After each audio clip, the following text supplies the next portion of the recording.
Now we hear our Hi and welcome back. Now we're going to look at part 2 in this review of theoretical perspectives of anxiety disorders. And we're going to start with a psychodynamic theorist who view anxiety disorder as attempts by the ego to control the conscious emergence of threatening impulses. Now you have to remember, within this grouping of the psychoanalytic is remember about the iceberg and the id, ego, and superego. And it's the ego who's looking after us. So they manage the fantasies that come out of the id and the social control of the superego. So feelings of anxiety are warning signals that threatened impulses are nearing awareness. The ego mobilizes the defense mechanisms. Now, I will put up here, there's on the screen, I think behind me, the defense mechanisms, a small list, there are quite a few actually, to divert the impulses from the id, thus leading to different anxiety disorders. The phobic objects in phobias symbolize aspects of the unconscious conflicts.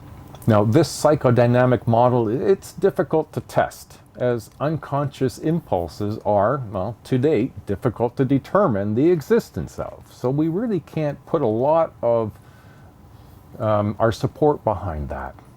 Under the behavioral perspective banner, we have the learning theorists. Now, they explain anxiety disorders through conditioning and observational learning. Hobart Mower's two-factor model incorporates classical and operant conditioning in the explanation of phobias. Basically, previously neutral objects or situations are paired with an adverse stimuli. It's sort of like the word psychology being paired with a loud noise and developing a phobia for the word psychology that I used in the example in I think it was chapter 1. Then, by avoiding the word psychology, we are reinforced that this avoidance works. Phobias, however, appear to be moderated by cognitive factors or thinking, such as self-efficacy expectations. You know, how well we think we can look after ourselves, and if we are strong within ourselves, then we probably can handle some of this and manage it. The principles of reinforcement may help to explain patterns of obsessive compulsive behavior. People may be genetically predisposed to acquire certain types of phobias that may have had survival value for the prehistoric ancestors.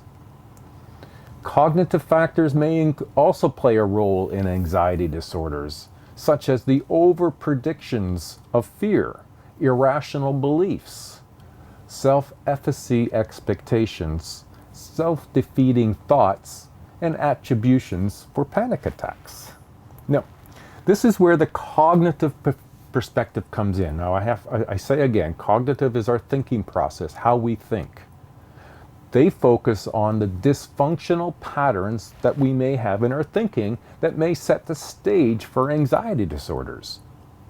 Self-defeating thoughts can heighten and perpetuate anxiety disorders. Irrational beliefs may involve exaggerated needs to be approved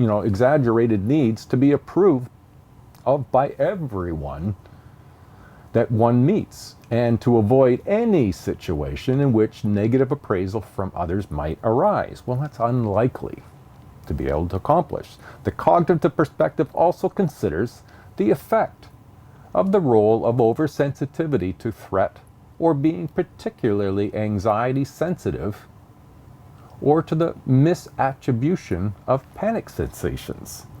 To clarify, this model suggests that some people are prone to panic disorder, view certain bodily cues like palpitations and sweating or external stimuli as threatening or dangerous. And that's either through the way they've learned or through an oversensitivity. Now, these perceived threats are met with apprehension. which affect the intensity on bodily sensations like an increased heart rate, rapid breathing. This leads to misinterpretation as a sign of panic attack, or worse, catastrophe, which further reinforces the perceived threat, and the cycle will continue. Therefore, the cognitive factors appear to play a key role in the development and maintenance of anxiety and panic attacks. Perhaps even it's part of the solution or the treatment. The cognitive perspective really emphasizes our repeated negative self-talk can contribute to our own perception that we can't handle something, or that we cycle through our dysfunctional and faulty thinking so much that we can contribute to our own obsessions, phobias, and such. The power of our thinking can have significant negative as well as significant positive effects on our life experience. Okay, as you will see, biological perspectives come in quite a lot, and biological perspectives have sought to explain explanations of anxiety disorder on the basis of studies of genetic factors, neurotransmitters, and the induction of panic by biological means.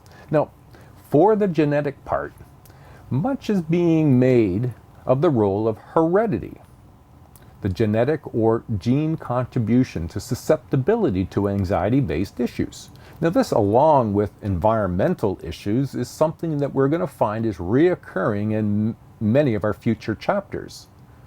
It'll come to play quite a bit is the diathesis stress perspective, and we introduced that in week 1, and we will be seeing this frequently throughout the semester. As far as neurotransmitters are concerned, the GABA is involved in anxiety. When there is a low GABA action, there is low protection from anxiety. Therefore, we experience more effect from anxiety. We can also look to the role of serotonin and norepinephrine in the experience of anxiety disorders.